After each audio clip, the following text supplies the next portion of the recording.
Gikan sa kagdumala ug mga kawani sa Radio Philippines Network Incorporated RPN DXKS Radio Ronda. Malipayong Pasko ug mabungahong bagong tuig kaninyong tanan. Ang Maynila, kaya handa rin itong maunang magpapakuna para malaman ang side effect nito sa katawan at kalusugan ng isang tao. It is Baton number 5. Ay pangkunagulat sa implementado ng lakas, DWIC. Samantala, Supreme Court Justice Leonen tinawag na vindictive reason ang reklamong impeachment laban sa kanya.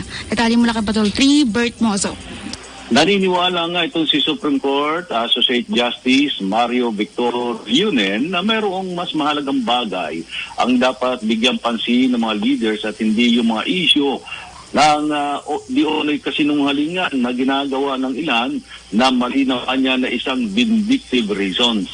Sa isang pahinang official statement mula sa chamber nitong si Justice Leonen, sinabi nito na nakarating na sa kanya ang naturang reklamo na inihain sa House of Representatives o sa Kongreso na may kaugnayan sa impeachment complaint. Gayunpaman ay wala pa umano siyang opisyal na kopya ng naturang reklamo. Gayunpaman, sinabi pa na nito si Justice Leonen na hangad niya sa lahat sa ganitong panahon niya ang kindness and compassion na siyang mangibabaw sa ating lahat at patuloy na tumutulong naman doon sa mga mas nangangailangan ng suporta o tulong sa ganitong pagkakataon.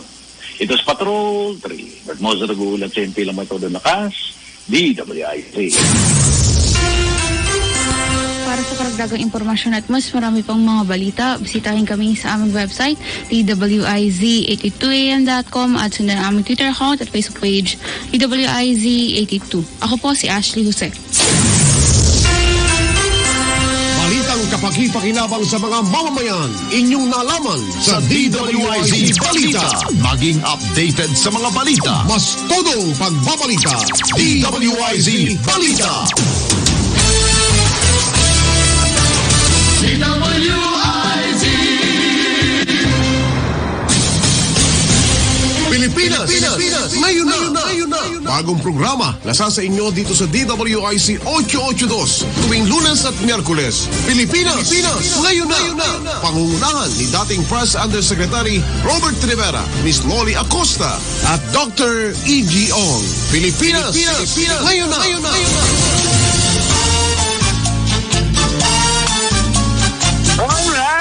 Good afternoon, good morning, good evening, as the case may be, wherever you are, nationwide, worldwide. Welcome po muli sa Monday edition ng ating Pilipinas Ngayon Na. And for those who are celebrating their birthdays today, happy birthday sa inyo pong lahat na nakatune in sa atin ngayon at nanonood sa ating Facebook Live sa ating FB ng DWIC.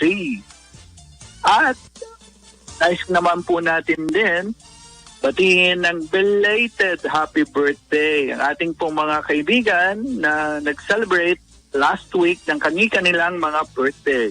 Unahin ko na po ang ating RPN President, Mr. Benji Ramos, who is also with City State Bank, Eternal Gardens, and Aliw group of companies. Happy birthday, Padre. Kaya lang hindi ko natikman yung handa mo. Sige.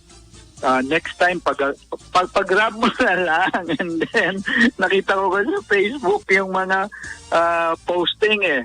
Pag pinadala mo ng Grab, ako nang bahala magbayad sa Grab. Happy birthday, Padre. You have many, many more birthdays to come. Also, we'd like to greet belated happy birthday, my cousin-in-law, Tintin Rivera. Siya po ang apple of the eye ng aking best cousin, number 1 DJ, Rudolph Rivera. Paborito ng lahat. Also, we'd like to give great belated happy birthday to John Gadi, who was the original of the Jeline and John and the Wea Dancers. You remember him best na parati nyo siyang napapanood at Sila po ang mga kauna-unahan ng pag-introduce ng different disco dance crazes during the 70s up to the 80s. And John, for a while, also did some movie guesting. Also, we'd like to greet Barangay Captain Willie Cruz, my classmate in Baclaran Elementary School. Belated happy birthday, pare.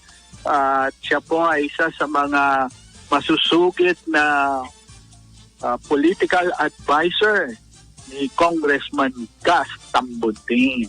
Alright, sa ating pong linya ng komunikasyon ay makakapanayam na po natin ang ating guest for today. Siya po ang dating presidente ng Development Academy of the Philippines.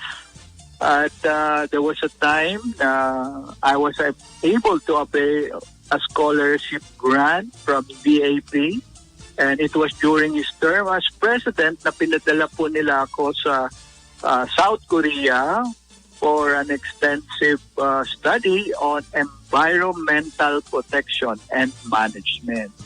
Right now, without much further ado, I'd like to introduce to you the current managing director of SENSE. Siya na po ang mag-explain what's the meaning of SENSE is. No other than former President Antonio Tony Calao. Welcome to the program. Hi, Robert. Good afternoon. Thank you for having me again. Yes, because last time, nabitin tayo when we guested you. Yes. And so some of the people who were then listening who wanted to know more about SENSE, sabi niya, sir, pwede niyo ba ibalik ulit si President Tony Calao? Sabi ko, when he's not as busy anymore. All right. Yeah. Now, can you please again, for the benefit of our teleradio followers and listeners, Yes. can you educate us on what SENSE is all about? Okay. Sensei is a Japanese and a Chinese word for teacher. Yan ang ibig sabihin ng sensei. But the real name actually is Center for Strategy, Enterprise, and Intelligence. So there are three keywords there. Strategy, Enterprise, and Intelligence. Okay? All right. Yung S, strategy, we are helping the government and the private sector formulate their and execute their strategies for doing their mandates better, no? Strategy planning and all those things. You naman enterprise, it means enterprise development. Actually, that is organization development. It's capacity building of making government and private sector organizations effectively run as an organization or as an enterprise. You naman intelligence, actually, sinadya, the real word there is research. Ginawa lang namin research. Intelligence para maging sensei, but it's actually research. It's really undertaking policy research, data analytics, yung tipong ganon, helping form policies so that strategies can be made better, no? So, yun ang ibig sabihin ng sensei. Yes, tatlo but, kaming... yung I, yeah. Yung I, excuse me, Yes. President Tony, yung I, intelligence, some people mistake this for IT. So, Yes, kasama din yun. Ayun. Kasama din yun, yung IT. That's right. Kaya lang, nung nakikita ng iba yung intelligence, akala nila yung intelligence information security. Hindi yon. It's intelligence, tama ka, IT, research, yung ganon. Yun ang ibig sabihin ng intelligence. Yeah, now maliwanag na. Yes, ang nag-found nitong organization na to, ang nag-organize, ay yung si dating Cabinet Secretary and Civil Service Chairman, si Rick Saludo, at saka yung partner niya sa Malacanang noon. Kasama mo rin yata sila noon, nung panahon ni President si Gary Olivar. Yes, Now, in fact, si Cabinet Secretary Rick Saludo, yes. co-host ko rin siya sa Pilipinas ngayon nung nandun kami sa radyo ng bayan, DCRT. I see. For 2 Tapos- years, magkasama kami ron. Tapos nung nag-retire ako nung 2017, after 43 years of government service, specifically sa Academy of the Philippines, kinuha nila ako doon to join them. So tatlo kami Yes. ngayon nandito. And Yes. then, in-invite din That's namin perfect. yung mga government at saka sa private sector to join us. So we Yes. now have a That's pool of experts to help in terms of providing consultancy, training, and research para Yes. sa mga different government and private organizations. So Yes, yun. President Tony, I can only say that it's a perfect combination of a trilogy. you, Cabinet Cabsec Rick, Yeah. and then spokesperson Gary. Yeah. It's a perfect combination because Yeah. you're many long years in the academe, especially Tapos, sa DAP. because of this COVID, Alam ko yun because yung DAP was running like a well-oiled machine under your presidency. thank you. Hindi naman, it's moving along well. Yes, because Yeah. nasimulan mo na. So, Oo. na-transfer mo sa susunod na generation of management the ones you have laid down as a foundation. There were 6 other presidents of the AP before me, and these are well-known people. Sila Dr. Corpus, sila Ping de Jesus, sila Carna Belia. So may mga nag-lay down ng foundations yan. Minana ko lang. All right. Now, So, let me share with you what we're doing now in Sensei. Because of COVID-19, Yes, because of COVID-19. yeah, so we many are thought waiting for of that. addressing the needs of the adversely affected sectors like manufacturing, yung cities, yung mga LGUs, no, yung transport sector, yung Yes. restaurants, yung hotels, Resorts. so yung mga adversely affected. So for December, we have a 5-day webinar for manufacturing, the manufacturing sector, specifically on how they would cope with the COVID-19 in their respective areas, no? And we Okay. lined up, good speakers and topics for them. Itong, in fact, katatapos lang namin kanina nung day 3. So, Yes, but I think meron pang 2 more days to that's come. right. Oo. Nung unang araw, we had yung URC General Manager Simon Agustines, who talked about challenges and new approaches. We also had Yusek Castelo of the Department of Trade and Industry, who talked about the DTI concerns with regards to COVID sa manufacturing industry. Naging speaker din namin si Emmanuel Bonoan, KPMG Philippines. He talked about digitization of manufacturing processes. And then nung pangalawang araw, this was December 4, we had no less than the chairman of Medical City, si Jose Gonzalez, who talked about enforcing health protocols while maintaining productivity.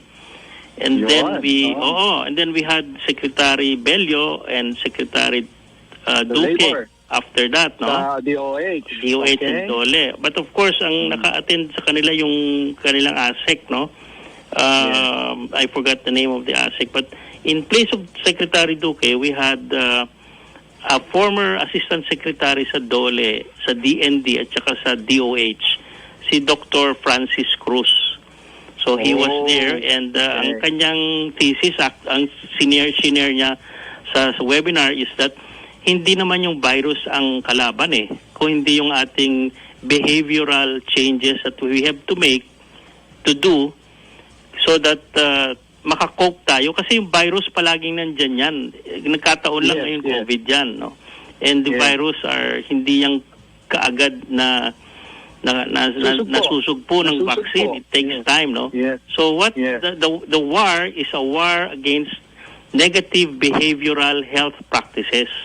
So dapat So, what are the things or tips he gave during the webinar in order to mitigate this? well, it's the new normal. According to him, the best vaccine is the face mask and the face shield. Really? The face mask The and the basic face things shield. that we know now, no? Yun yung new normal. Very basic, no? Very basic. And yet some of our pardon my word, Filipino friends are pasaway, hindi pa rin nagsusuot ng face shield. Paulit-ulit na sinasabi ng government. That's right. Oo. Kanina naman, we had no less than Secretary Tugade, no? Siya nagsalita kanina. I was about to ask you that because regarding manufacturing, you need transport, no? That's right. Okay, let's go to that now. Yeah. Because of the government's build program, ano sabi ni Secretary Tugade? Ano update niya? He outlined a lot of projects kanina na alam mo, nagulat kami hindi alam ng mga tao na marami palang ginagawa sila doon sa build nila ngayon. Sabi nga namin kanina sa kanya, Mr. Secretary, sa dami nung binanggit nyo at lahat pala yan ay nangyayari na ngayon, bakit hindi alam ng tao? So sabi niya, oo nga, yun ang kulang namin ngayon. Kailangan namin ng massive information drive about this, no? Kasi si Secretary, silent worker ba? Hindi siya masyado yung pabida-bida na itong ginagawa namin. Kanina nung in-outline niya, yung iba nakikita na natin Yung mga yung iba tapos na raw Oo, tapos na. Hindi natin alam na tapos na pala. Yung iba naman ay ginagawa, mga behind the scenes yung mga ginagawa niyang, halimbawa, yung mga away ng mga contractors. Yung away halimbawa dun sa, yung terminal dyan sa may, yung sa SM at saka I forgot dyan sa may Quezon City. Naayos na yes.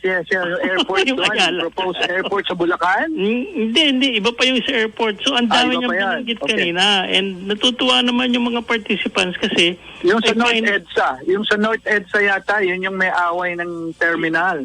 Yung terminal. Yun. They're going along with it na, no? Nagkaayos na, no? Yung mga ganun, ang dami pa lang nangyari na. Tuloy na pala yun. Yeah, that's right. That's good news.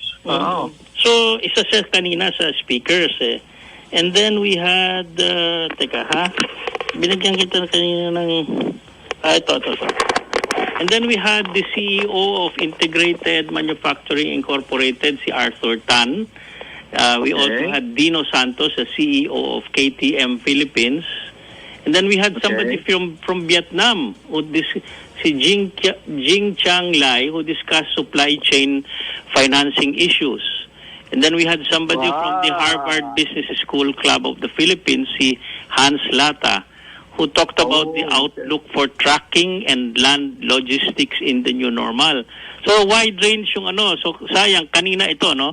Now, on Wednesday, meron ulit. Ito yung day 4. Tomorrow? No, Wednesday. December 9.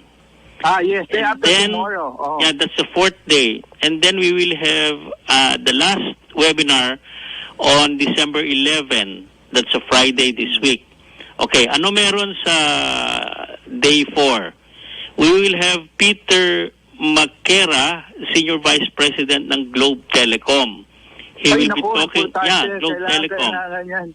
Makapanood lahat ng tao kasi yung services ng internet natin sa Globe at saka dun sa services ng lines nila minsan pardon mo again my description pumapalpak-palpak especially during this time of typhoon. Ngayon kailangan mo yung mga ang hina ng ng Globe dito sa amin where I'm talking to you now this Las Piñas. Napakahina kaya ng signal ng Globe. Oo nga. So he will be talking about value chain intelligence end-to-end. So I hope that will capture yung concern natin na mahina yung kanilang signal and all those things. We will also have Assistant Secretary Emmanuel Ray Caintic ng Department of Information and Communications Technology, DICT. Isa pa rin yung kailangan marinig ng mga tao. And there will be another one, Francis Rico Domingo, Assistant Professor sa De La Salle University. Ito, very interesting ang topic niya.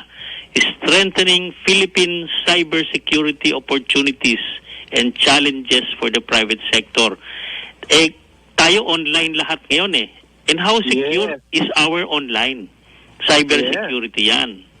So yan ang topic ni Francis Domingo sa Wednesday, December 9. Okay, And then so puro the last heavyweights pala ang day, guest nyo. we will be talking about, so for the manufacturing sector, financial and risk management in the manufacturing sector. Here we will have no less than the Commissioner of the Securities and Exchange Commission, si Kelvin Lee, who will talk about financial reporting and compliance during the COVID times. Siyempre, delayed tayo sa ating